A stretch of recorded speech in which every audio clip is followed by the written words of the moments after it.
Good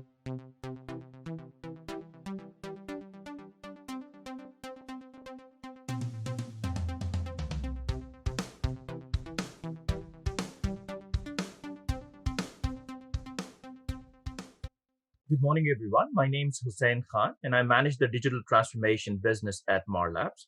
I'll be talking to Sanjay Bhakhtar, who heads the enterprise solution practice at Marlabs. Sanjay has considerable experience in the financial services area, working with firms like Bank of America as a solution architect as an, and as an enterprise architect. Hello, Sanjay. Today, we will be talking about LIBOR and ongoing developments in this exciting area. Clearly, the interest rate benchmark has become an integral part of the financial world.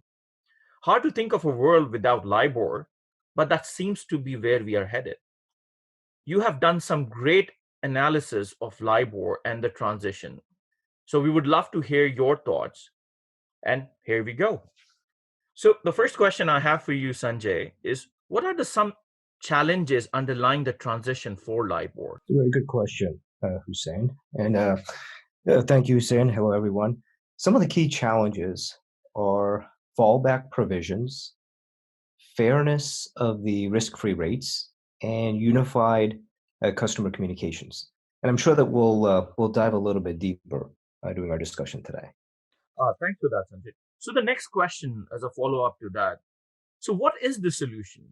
Do machine learning and natural language processing play a role in it? Actually, so to address the challenges with those that we previously mentioned, such as fallback provisions, there's various industry bodies, such as ISDA, which is the International Swaps and Derivatives Association, and ARC, which is the U.S. Alternative Reference Rates Committee. They've published recommendations for fallback language, referencing LIBOR, IBOR, that may be implemented in new transactions as well as existing contracts. However, for existing LIBOR contracts, the challenges have been primarily, it's been a more of a manual and a very tedious process, tedious set of tasks, to find, identify all the different contracts that may have been impacted, search them, amend them, replace the fallback language. We all wish it was that easy. And hence, if you will enter platforms such as those that are anchored around artificial intelligence solutions that leverage machine learning, natural language processing, and content management that actually help automate various of these manual steps to help accelerate the identification and the review of these LIBOR-IBOR contracts. Very interesting. So the next question I have for you, Sanjay, is how would this solution and the LIBOR transition become part of the overall digital transformation that financial services firms are undergoing? Sure. So a cognitive platform contextualized for financial services, it encompasses a basket of solutions to multiple problems that are both business and technology related. So regarding business problems, the same cognitive platform may have solutions to personalization, next best action to advisors, and others. And for technology problems, the same platform may comprise of solutions with toolkits, data pipelines, document templates, some form of seamless API integration, and others, all of which are key enablers uh, for an overall digital transformation in financial services. So the ideal platform of choice should cut across many of these, in addition to supporting a LIBOR transition. Perfect. Thank you so much. So I think with such a big transition coming up, there has to be a game plan for the bank and financial services players. What would you recommend the game plan for these institutions should be, and what would you recommend moving forward?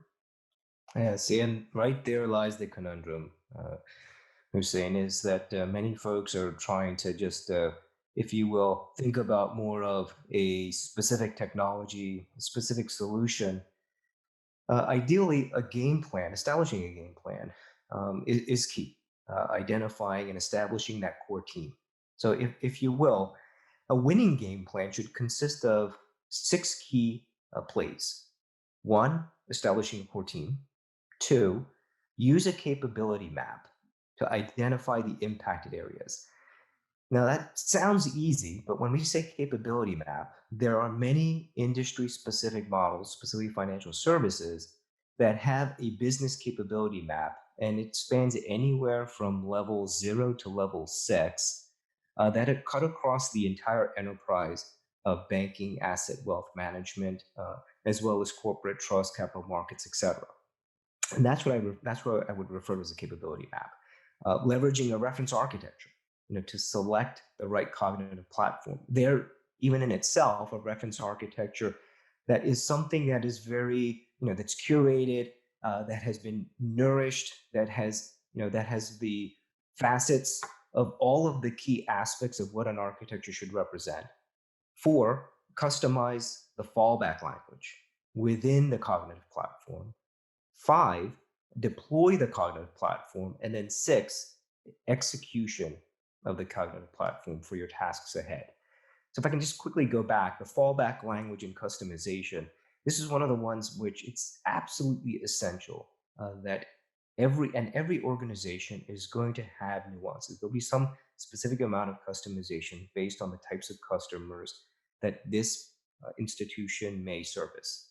So it's essential that these customizations are implemented within the cognitive platform that all align to the fallback language of the different financial instruments the institution is supporting. Wonderful. This is very insightful, Sanjay. Thank you so much for sharing your insights. I'm sure there are several takeaways for our listeners. Uh, it was great speaking with you. And for our listeners for this podcast, please do write to us in case if you have any further questions regarding the past podcast and the series that we are running for LIBOR. We look forward to connecting with you again. And thank you so much. Thank you.